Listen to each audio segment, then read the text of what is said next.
اللهم صل وسلم وبارك وكرم على سيدنا محمد وعلى آل سيدنا مولانا محمد الفاتح لما أغلق والخاتم لما سبق ناصر الحق بالحق والهادي إلى صراطك المستقيم وعلى آله وصحبه حق قدره ومقداره العظيم. اللهم أغننا بالعلم وزينا بالحلم وأكرمنا بالتقوى وجملنا بالعافية. اللهم فقهنا أولادنا وبناتنا في الدين وعلمنا وعلمهم بالتأويل واهدنا واهدهم إلى سواء السبيل. اللهم انفعنا بما علمتنا وعلمنا ما ينفعنا. رب زدنا علما وفهما ويقينا صادقا. اللهم يا من وفق أهل الخير الخير عنهم عليه بك اللهم الخير عنا عليه. أما بعد، السلام عليكم ورحمة الله تعالى وبركاته.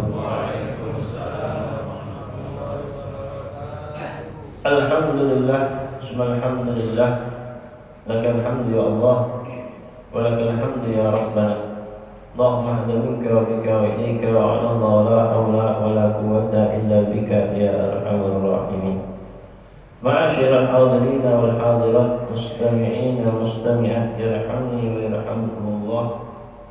Alhamdulillah, subhanalhamdulillah, tidak henti-hentinya terus menerus kita basahin lisan ini bersyukur kepada Allah Subhanahu wa taala atas limpahan karunia nikmat taufik hidayah dari Allah Subhanahu wa taala, sehingga dengan nikmat-nikmat tersebut Allah Subhanahu wa taala memuliakan kita dengan dipilihnya oleh Allah Subhanahu wa taala, kita dimudahkan oleh Allah Subhanahu wa taala langkah kaki kita, digerakkan oleh Allah Subhanahu wa taala hati kita untuk bisa bersama-sama melaksanakan kewajiban yang diwajibkan oleh Allah Subhanahu wa taala, yaitu salat subuh secara berjamaah.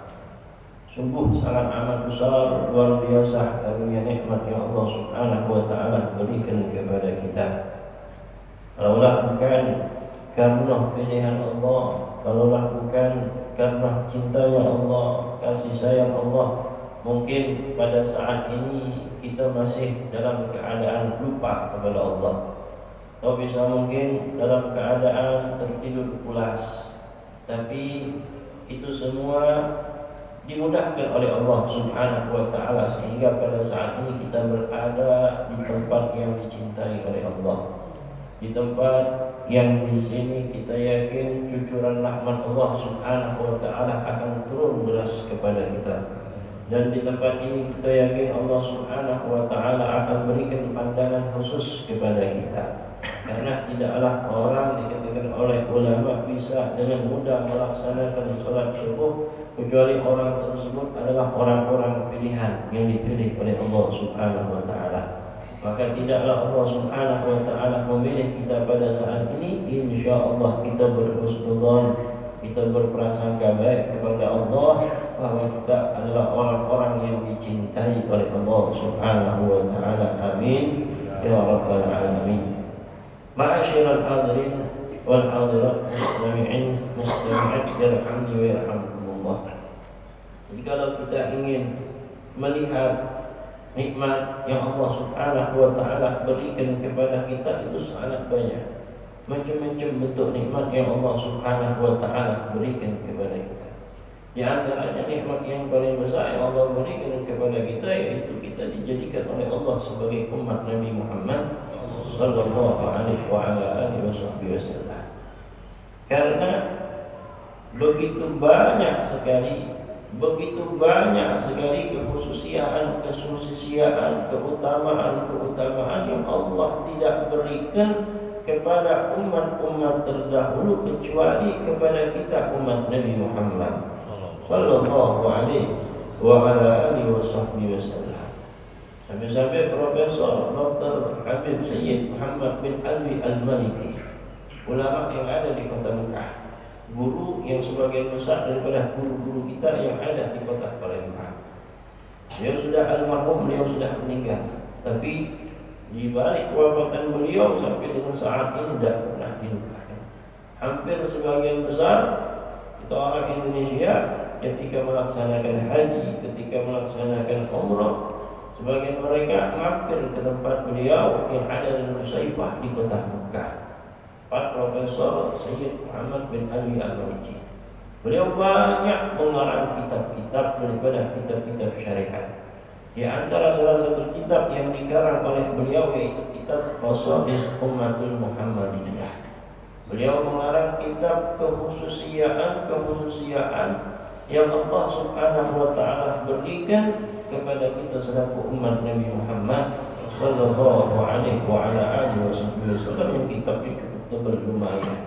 Isinya semuanya membahas tentang kemuliaan yang Allah berikan kepada kita selaku umat Nabi Muhammad sallallahu alaihi wasallam. Jadi seorang ulama mengatakan kalau seandainya seseorang merenungi, mensyukuri, mentamakkuri nikmat dirinya dijadikan sebagai umat Nabi Muhammad sallallahu alaihi wasallam, mungkin tidak ada waktu lagi untuk dia berbuat sesuatu yang lain hanya untuk mensyukuri, yaitu Allah jadikan dia sebagai umat Nabi Muhammad sallallahu alaihi wasallam. Banyak macam-macam, banyak kemuliaannya.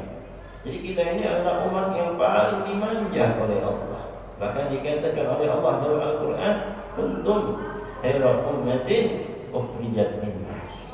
Kalian sebaik-baik umat yang Allah Subhanahu wa taala jadikan itu daripada umat-umat yang lain. Kita umat Nabi Muhammad sallallahu alaihi wasallam. Jadi banyak-banyak syukur kita kepada Allah Subhanahu wa taala. Diberikan oleh Allah kepada kita untuk ibadah, itu nikmat dari Allah. Ditutup oleh Allah aib-aib kita, keburukan-keburukan kita, itu nikmat dari Allah. Diberikan oleh Allah kita orang-orang yang baik, teman-teman yang soleh, itu nikmat dari Allah. Dijadikan keluarga kita keluarga yang bahagia, sakinah, mawaddah, warahmah, senang terus di rumahnya, itu nikmat dari Allah Subhanahu wa taala. Dijauhkan dari segala macam bala, musibah, apa yang tidak kita senangi, itu pun nikmat dari Allah Subhanahu wa taala. Jadi jangan kita batasi nikmat dari Allah Subhanahu wa taala itu hanya sebatas materi, tidak. Masih banyak nikmat-nikmat yang lain yang Allah Subhanahu wa taala berikan kepada hamba-hambanya. Begitu banyak mereka, sebagian ada diberikan oleh Allah rezeki yang luas, tapi hidupnya tidak bahagia. Berapa banyak mereka yang diberikan macam-macam kenikmatan, tapi ada kekurangan di sini. Dan kita alhamdulillah renungi banyak-banyak nikmat yang Allah Subhanahu wa taala berikan agar bertambah rasa syukurnya kita kepada Allah Subhanahu wa taala. Kalau seandainya kita membatasi nikmat yang Allah Subhanahu wa taala berikan hanya sebatas materi, maka kita akan menjadi hamba yang kurang bersyukur. Selalu merasa tidak cukup, selalu merasa tidak senang. Kenapa? Karena yang kita bayangkan, karena yang kita pikirkan, nikmat Allah Subhanahu wa taala hanya sebatas materi. Ma'asyiral ahbab wal hadirin mustami'in mustami'at yarhamni wa yarhamkumullah. Insyaallah kita dijadikan oleh Allah Subhanahu wa taala sebagai hamba-hamba Allah yang mensyukuri nikmat yang Allah Subhanahu wa taala berikan kepada kita. Amin ya rabbal alamin. Di antara kemuliaan yang luar biasa yang Allah Subhanahu wa taala berikan kepada kita yaitu di dalam majelis ilmu. Majlis ilmu, pengajian ilmu, ini luar biasa pahala yang Allah Subhanahu wa taala berikan kepada kita, itu sangat besar. Sampai dikatakan oleh Al-Habib Syarif bin Abdullah Syadzili, dia mengatakan akan kemuliaan yang luar biasa yang Allah Subhanahu wa taala berikan kepada kita yang istiqomah, kita senang menghadiri majlis-majlis ilmu. Kalau seandainya dia tidak dapatkan dan tidak saksikan apa yang diberikan oleh Allah ketika dia menghadiri majlis ilmu di dalam hidupnya, di akhir hayatnya dia pasti ditampakkan oleh Allah Subhanahu wa taala kemuliaan-kemuliaan yang luar biasa. Untuk siapa? Untuk dia yang istiqomah, untuk dia yang dawam menghadiri majlis-majlis ilmu. Kita akan bukakan suatu kisah yang sangat amat luar biasa. InsyaAllah ini kisah bisa menambah semangat kita di dalam menghadiri pengajian ilmu, di dalam menghadiri majelis ilmu, tentunya ilmu syariat yang dibawa oleh Rasulullah sallallahu alaihi wasallam. Ini kisah nyata, bukanlah dongeng, bukanlah hayalan. Ini suatu kejadian yang wakil, benar adanya, yang diceritakan oleh Syekh Hisham Al-Burhan. Yang mana Syekh Hisham Al-Burhan ini adalah seorang ulama yang ada di kota Damaskus, Suriah. Beliau mendapatkan kisah ini, beliau mendapatkan cerita ini dari kakek beliau yang bernama Syekh Sa'id Al-Burhan. Ini terjadi pada zaman kakeknya, Syekh Sa'id Al-Burhan. Beliau sudah keadaan tua menceritakan kisah ini. Mungkin ini zaman sudah cukup lama, belum terlalu lama, masih belakangan lah, belum terlalu jauh. Setelah zaman tabi'in tentunya pastinya. Di zaman kakek beliau. Yang mana beliau menceritakan bahwa di Damaskus tersebut ada suatu pemakaman, yang mana di dalam pemakaman tersebut dimakamkan di sana al-awliya, al-ulama, syuhada, salihin. Dimakamkan para syuhada di sana. Dimakamkan para salihin, orang-orang saleh, para awliya Allah, ulama-ulama, banyak dimakamkan orang saleh di pemakaman tersebut. Yang mana nama pemakaman tersebut adalah pemakaman An-Nahda. Mungkin orang-orang yang sudah pernah ke sana tahu pemakaman tersebut. Di pemakaman tersebut terdapat seorang al-hafar. Apa itu al-hafar? Tukang gali kubur. Jadi bahasa Arab al-hafar itu artinya tukang gali kubur, itu bahasa Arabnya al-hafar. Beliau tukang gali kubur sekaligus beliau penjaga makam yang ada di sana. Ketika sedang asik duduk beristirahat di pemakaman tersebut sambil menjaga pemakaman tersebut, tiba-tiba datang seorang ibu perempuan. Seorang perempuan datang meminta kepadanya untuk digalikan satu pemakaman, untuk digalikan satu kuburan. Oh, dengan senang hati kata tukang gali kubur tersebut, kata hafal tersebut, kenapa? Memang pekerjaan dia. Ketika ada orang datang minta digalikan kuburan, senang dia. Senang. Mungkin doa orang tukang gali kubur, ya Allah banyak-banyaklah mati, ya Allah. Banyak-banyaklah meninggal. Ya kalau meninggal ketika dia tidak dapat gawe.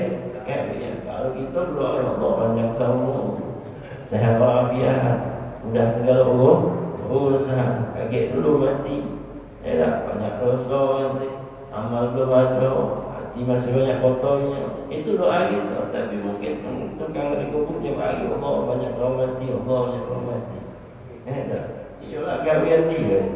Hati orang mati kata gawian dia. Jadi dengan senang hati dia gawi. Setelah selesai dia menggali kubur, datang rombongan bawa jenazah. Datang rombongan bawa jenazah yang jumlahnya tidak terlalu ramai, hanya beberapa orang. Ditaruhlah yang lahat di keranda di samping yang lahatnya. Dibuka keranda, itu bakal ngalami cepat atau lambat, mau tidak mau, sakit atau tidak sakit, kaya atau miskin, tua atau muda, ketika tunggu waktunya baik. Mau tak mau, tak acak tawar-nawar lagi kita. Kapan aja Allah laju-laju balik kita. Siap tak siap balik kita. Apanya siap-siaplah kita. Tak nunggu waktu kapan aja Allah laju-laju. Fa inna jaa ajaluhum la yastaqimuna sa'atan wa la yastaqdimun. Ketika sudah datang ajal, maka tak bisa dimajukan sedikit pun, tak bisa dimundurkan sedikit pun. Mana kita siaplah makanya. Kalau Rasulullah sudah mewanti-wanti kita, Rasulullah sudah mengingatkan kita, kalau kita pengen wafat dalam keadaan husnul khotimah, biasalah dalam kehidupan kita dengan amal-amal yang soleh. Rasulullah mengatakan yamutul mar'u ala ma'asya alaih. Seseorang itu akan diwafatkan, kata Rasulullah, dalam kebiasaan hidup yang biasa dia lakukan.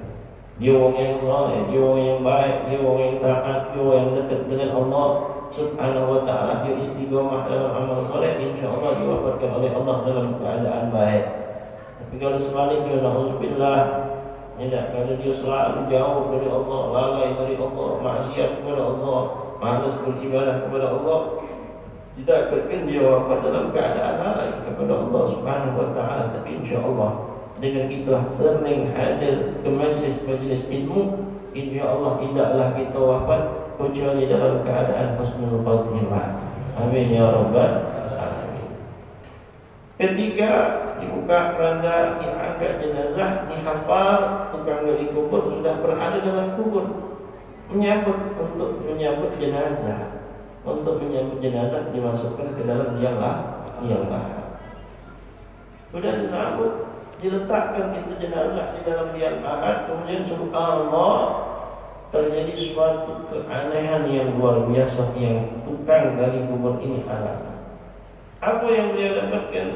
Beliau saksikan ketika meletakkan jenazah tersebut, di sekelilingnya berubah menjadi taman yang sangat indah, berubah menjadi pemandangan yang tidak pernah dia saksikan selama dia hidup di dunia. Bisa dikatakanlah mungkin itu taman daripada taman surga, yang mana tidak ada yang lihat kecuali ini tukang gali kubur. Itulah kita berdoa ketika ada jenazah, berdoakan untuk jenazah tersebut, Allahumma ja'al qabrahu rawdah min riyadil jannah atau min riyadil jinnah. Ya Allah, jadikanlah kuburannya sebagai taman daripada taman surga. Wala taj'al qabrahu rawdah min riyadil min hufratin nirah, dan jangan jadikan kuburannya daripada lembahnya neraka. Kenapa baca ada doa ini?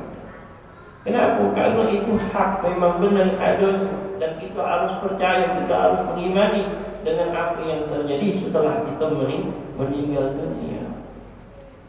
Kalau Rasulullah sudah ingatkan sama kita, kalau kita menginginkan selamat dari azab kubur, azab kubur memang ada benar. Karena Rasulullah sudah menjelaskan kalau kita pengen selamat dari kubur, apa dalam hadis Rasulullah mengatakan, suratul tabarak hiya al-mani'atu min adzabil kubur. Rasul mengatakan orang yang dawam istiqomah membaca surat At-Tabarak atau surat Al-Muluk awal daripada juz 29. Siapa yang istiqomah baca tersebut, dia akan dijaga oleh Allah dari azab kubur. Dalam artian kata daripada hadis ini, Rasul mengatakan bahwa azab kubur memang ada, tidak bohong-bohongan. Mungkin banyak daripada umat Islam karena jauh yang kurang yang pengetahuan mereka dalam ilmu syariat, mereka menganggap bahwa apa yang mereka dengarkan itu sebagai cerita. Tapi nanti ketika dia sudah meninggal dunia, apa yang dia anggap itu cerita semua akan menjadi nyata. Semua akan menjadi nyata. Apa yang ada di dalam kubur, apa yang ada di barzah, apa yang ada di mahsyar, bagaimana nanti ketika dihisab, dimizan, siratul mustaqim. Wallahi di dalam Al-Quran semua sudah dijelaskan. Hadis-hadis Nabi Muhammad sudah banyak menjelaskan hal itu. Tinggal kita bagaimana keadaan kita macam mana. Tinggal kita nak pilih nak macam mana, baik aku nak tidak baik. Jangan lupakan kita, lebih kita berdoa, minta sama Allah Subhanahu wa ta'ala. Jadi ketika itu dia saksikan kejadian yang sangat aneh ditampakkan oleh Allah, pemandangan yang indah begitu bukan main luar biasa. Itu datang dua orang berkuda membawa jenazah tersebut. Setelah itu pingsan nih, tukang gali kubur pingsan dia, tidak sadarkan diri, diangkat oleh orang-orang, tidak disadarkan, dibangunkan, aku sakit, aku kamu, tidak sehat, aku kamu, tidak, aku sakit, sehat, aku pingsan. Aku jadi melihat suatu kejadian yang aneh. Dibuka, kemudian diceritakannya bla, tapi reaksi orang, sudahlah, halusinasi baik.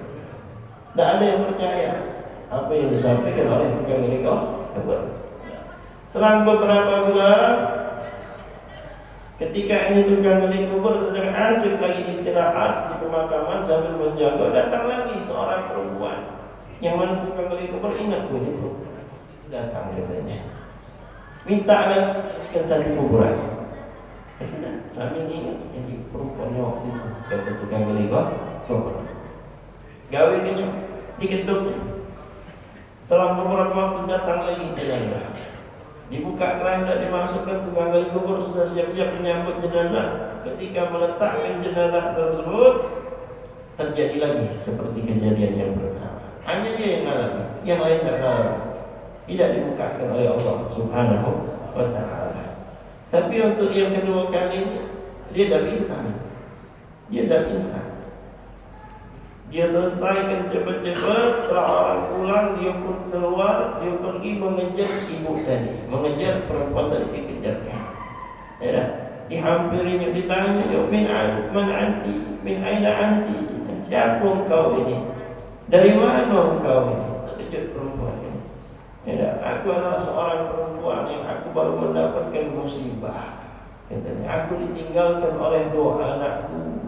Yang pertama itu adalah anakku, dan yang kedua ini adalah anakku juga. Lantas tukang gali kubur bertanya sama ibu tadi, wahai fulanah, katanya, apa yang dilakukan oleh anakmu? Amalia apa yang dilakukan oleh anakku sehingga Allah memuliakan mereka berdua dengan kemuliaan yang luar biasa. Terkejut ibunya. Ya, apa yang kau saksikan, kenapa dengan anakku? Akhirnya diceritakan oleh tukang gali kubur ini dengan kejadian yang dia saksikan, dengan kejadian yang dia alami. Setelah disampaikan cerita bla bla bla, diceritakan oleh tukang gali kubur kepada ibu tadi, nangis ibunya. Nangis ibunya. Kenapa? Bagaimana nak terharu? Mendapatkan anaknya, cerita tentang anaknya, cerita yang begitu, Masya Allah, cerita yang begitu luar biasa, cerita yang begitu hebat. Tidak terharu, senang mereka ibunya. Anak-anakku ternyata dapat kemuliaan yang luar biasa. Jadi orang yang meninggal dunia, ketika kita meninggal dunia, yang dikenal oleh orang cuma dua. Pertama, kebaikan yang dilakukan. Kedua, keburukan yang dilakukan. Kita lihat Fir'aun. Siapa yang tidak kenal dengan Fir'aun? Yang mengaku dirinya sebagai Tuhan. Dia hebat, raja dia, kaya raya, semua bisa dia lakukan.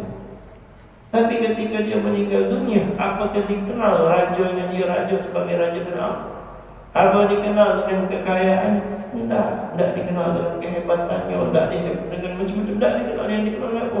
Fir'aun jahat, itu kan? Diingat Allah. Tidak ada diingat dia hebat, tidak. Ketika dia mati, dia ingat Fir'aun jahat, mengaku Tuhan, sombong. Kita lihat para ulama, para awliya, para salihin, para sahabat-sahabat Rasulullah sallallahu alaihi wasallam, ketika mereka meninggal, yang dikenal, Masya Allah, kebaikannya. Yang dikenal, ya luar biasa perhatiannya terhadap ilmu. Macam-macam kebaikan yang diingatkan. Jadi ketika kita meninggal, yang diingat oleh orang cuma dua, kebaikan atau keburukan yang kita lakukan. Pilih-pilihlah kita macam mana. Ya, apa kita nak banyak berbuat soleh, berbuat baik, apa kita nak berbuat buruk. Itulah yang dikenal oleh manusia ketika kita sudah meninggal, tak lepas dari dua itu. Itulah jadi hidup mengarang, seperti kita menjalani kehidupan ini, seperti kita sudah mengarang hidup kita. Apa kekarangan kita ini bagus, apa kekarangan kita ini jelek. Yang menentukan kita. Jadi dua itulah keadaan. Jadi ketika disampaikan oleh tukang gali kubur kepada ibu, nangis, bahagia, gembira. Kenapa? Dapatkan cerita yang begitu luar biasa. Memang ini sunnah daripada sunnah Rasulullah. Ketika ada yang meninggal dunia, udhkuru mahasinakum. Perbanyaklah kau mengingat kebaikan orang-orang yang sudah meninggal di antara kalian. Itu anjuran dari Rasulullah, terutama untuk menyenangkan sahibul musibah. Jangan sampai ketika ada yang meninggal, kita juga tahu sama aku, oi, aku cumi-cumi, tambah sedih sahibul musibah. Ya, kalau sudah meninggal sudah tutuplah. Tapi yang namanya manusia beragatal mulut. Iya, kalau nak ngomong buruan itu gatal dia. InsyaAllah kita dijaga oleh Allah lisan ini dari mengatakan keburukan-keburukan orang.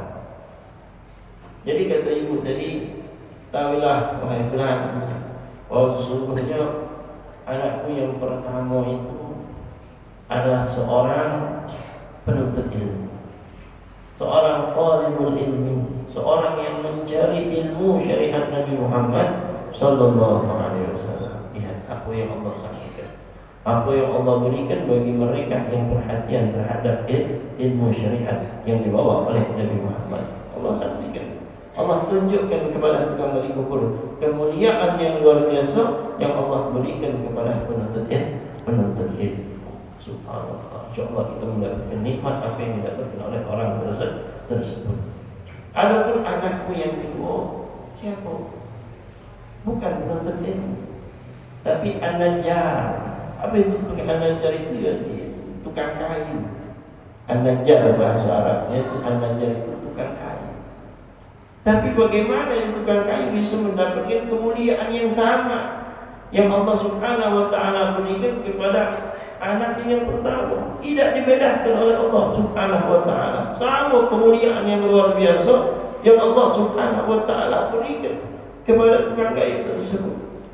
Kata ibunya bahwa anakku yang kedua ini tukang kayu, tapi hasil biaya yang dia dapatkan dari kerjanya tersebut ia gunakan untuk membiayai anaknya yang pertama, kakaknya yang meninggal dunia yang menuntut ilmu. Dia seluruh biaya yang dia dapatkan dia untuk membayari anaknya yang menuntut ilmu syariat Nabi Muhammad sallallahu alaihi wasallam.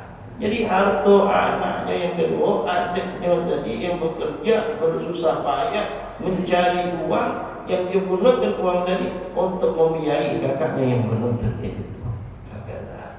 Begitu luar biasanya mereka berdua diperlakukan oleh Allah dengan perlakuan yang sama. Yang satu menuntut ilmu, belajar ilmu, yang satu mencari uang untuk membiayai kakaknya yang pertama menuntut ilmu. Kedua-duanya diperlakukan oleh Allah sama. Subhanallah. Tidak dibeda-bedakan oleh Allah Subhanahu wa ta'ala. Keduanya dimuliakan oleh Allah. Orang yang belajar ilmu, orang yang memfasilitasi, orang yang membiayai, orang yang mengorbankan hartanya untuk mereka yang belajar ilmu syariat Rasulullah sallallahu alaihi wasallam, tidak disia-siakan oleh Allah. Semua dicatat oleh Allah, semua dikenal, diingat oleh Allah, dan semua akan dibalas oleh Allah Subhanahu wa ta'ala. Ini tukang gali kubur ketika mendengarkan kisah cerita sebab bersabab dua kejadian yang dia saksikan, dia tinggalkan pekerjaannya sebagai tukang gali kubur. Dia bergegas, dia bercepat datang ke Masjid Jami' Taubah yang ada di kota Damaskus, di tempat Syekh Sa'id, kakek dari Syekh Hisham yang menceritakan kisah ini. Disitulah dia mengajar. Datang dia ke Masjid Jami' Taubah. Di situ dia bertemu dengan Syekh Sa'id Al-Burhan. Dia berkata kepada Syekh Sa'id Al-Burhan, aku ingin belajar ilmu, aku ingin menuntut ilmu, aku ingin hadir di pengajian ilmu. Dengan senang hati Syekh Sa'id Al-Burhan, siapa tu? Lama. Kalau nak belajar, jatuhi ayo sini. Kalau nak belajar, tak mungkin nak belajar. Ayo sudahlah, belajarlah kau sudah. Kau tu banyak dosa, kau sudah. Belajarlah kau tukar ngombek. Dah hati cerita macam itu. Tidak, siapa pun mereka kalau nak hadir ke majlis ilmu, ahlan wa sahlan wa marhaban, fadhal, duduk jenis sini belajar sama-sama. Hakata ulama, hakata salihin. Mereka selalu mengingatkan kita kepada Allah, mengingatkan kita kepada Rasulullah sallallahu alaihi wasallam. Ditanya oleh Sa'id Al-Burhan, siapa kau? Ialah aku fulan katanya. Dari mana kau? Aku dari penjaga rumah. Berapa umur kau? Kata Sa'id Al-Burhan. Ya, kata Syekh menceritakan di sini umur dia kurang lebih sudah 45 atau sampai 50. Ketika menyebutkan umurnya 45, 50, terkejut Sa'id Al-Burhan. Kemana kau selama ini kau? Kemana kau habiskan umurmu? Untuk aku kau gunakan umurmu. Sehingga pada saat umur kau yang kesekian kali kau baru ingin belajar. Kemana selama ini? Untuk apa kau habiskan umurmu? Miskinnya, kesian sekali. Sama orang tersebut umur 45 baru nak belajar ilmu syariat.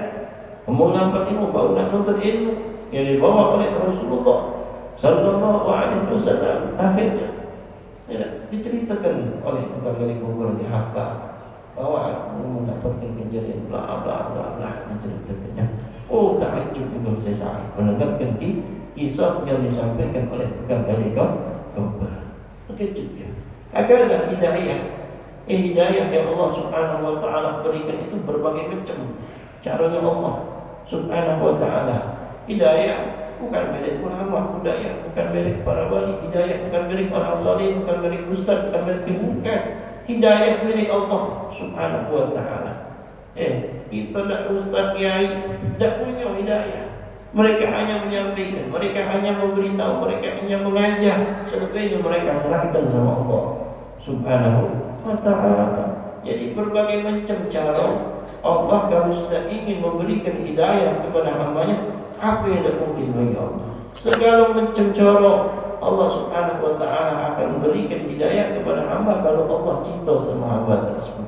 Kalau Allah ingin memberikan kebaikan kepada hamba tersebut, segala cara akan diberikan oleh Allah Subhanahu Wa Taala. Akhirnya ini tukang gali kubur dengan serius dia belajar, sungguh-sungguh dia belajar ilmu tauhid, belajar ilmu fikih, belajar ilmu tafsir, belajar ilmu sharaf, belajar ilmu nahwu, seluruh ilmu dengan sungguh-sungguh dia belajar. Serius, tidak main-main dia belajar. Allah selang beberapa waktu ini tukang gali kubur sara kibar minal ulama, menjadi seorang ulama yang hebat, menjadi seorang ulama yang luar biasa, yang dikenal dengan namanya Syekh Abdul Rahman Al-Hafar. Jadi ulama yang terkenal namanya siapa? Syekh Abdul Rahman Al-Hafar.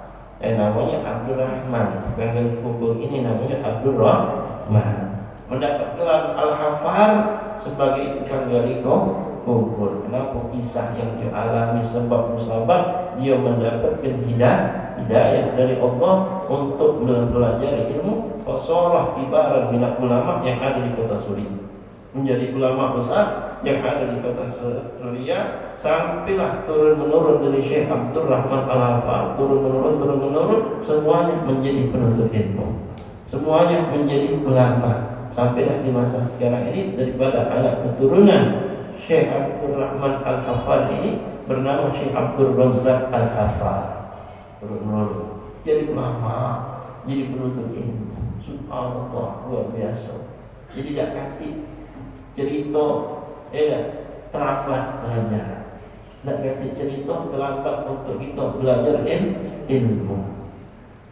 Syekh Abdul Rahman Al-Hafar 45 baru nak belajar ilmu, baru nak belajar tata cara berwuduk yang benar, baru nak belajar cara mandi wajib yang benar, cara solat, cara puasa, macam-macam ilmu. Tidak ada kata terlambat ketika kita ingin mendekat kepada Allah dengan ilmu Nabi Muhammad Sallallahu Alaihi Wasallam. Kalau seandainya kita ngerasa bahwa diri kita ini, maaf, kita ngerasa kekurangan diri, aku ini adalah gagal, jangan kata kita jauh dari Allah, jauh dulu dari ilmu syariat yang dibawa oleh Nabi Muhammad, jauh daripada yang namanya kata kebaikan. Kita punya anak, kita punya cucu, jangan kita jadikan anak cucu kita pun sama seperti kita. Kita harus jadikan anak kita orang yang dekat sama Allah. Kita harus jadikan anak kita orang yang dekat sama Nabi Muhammad. Kita harus jadikan anak kita dia paham ilmu syariat yang dibawa oleh Rasulullah Sallallahu Alaihi Wasallam. Kenapa? Anak-anak kita inilah yang akan menjadi investasi. Anak-anak kita inilah yang akan memberikan pahala untuk kita. Anak-anak kita inilah nanti yang akan mendoakan kita ketika kita di dalam kubur. Siapa yang nak mendoakan kita kalau kita sebagai orang tua sudah meninggal dunia? Keluarga kita, sahib-sahib, kawan-kawan kita, tetangga-tetangga kita. Ya ingat kita paling sehari, 2 hari, 3 hari. Kalau tahlil ada 4, 5, 6, 7, 40, 100 tahun selesai tak diingat pun lagi. Ya, doakan dia cuma pas 3 hari pulang, pas 40, pas 100 doakan dan undangan. Undangan datang dia. Ya, yang doakan kita tiap hari. Siapa? Mana ada kecuali anak kita. Kalau anak kita jauh dari ilmu syariat, kalau anak kita jauh dari ilmu pengetahuan agama, anak kita pun jauh dari hukum-hukum Allah, siapa lagi nak doakan kita? Selain anak-anak kita. Itulah dikatakan anak itu investasi akhirat yang terus menerus pahala yang akan memberikan pahala yang untuk kita. Salah satu ada 3 kata Nabi, idza mata ibnu Adam, kita meninggal terputus segala amalnya, terputus segala kebaikannya kecuali sikap al-waladun saleh yang walidayh, kecuali sikap anak saleh yang selalu mendoakan kedua orang tuanya. Hakada ikhwan, ya hadirin hadirat, mari kita muhasabah, mari kita introspeksikan diri kita. Kita masih diberikan oleh Allah hidup itu nikmat luar biasa, kesempatan untuk kita beramal soleh, kesempatan untuk kita berbuat baik, untuk berbuat taat. InsyaAllah lah kita diistiqomahkan oleh Allah Subhanahu wa ta'ala dalam keadaan baik, taat, dalam keadaan diridhai oleh Allah, diridhai oleh Rasulullah. Dan insyaAllah kita berusaha untuk selalu menyenangkan hati Nabi Muhammad sallallahu alaihi wasallam. Insyaallah apa yang disampaikan bermanfaat dan menambahkan semangat kita di dalam mempelajari ilmu syariat yang dibawa oleh Rasulullah sallallahu alaihi wasallam. Ini yang bisa sampaikan pada pagi hari ini, insyaallah bermanfaat. Bila taufiq wal hidayah. Assalamualaikum warahmatullahi taala wabarakatuh.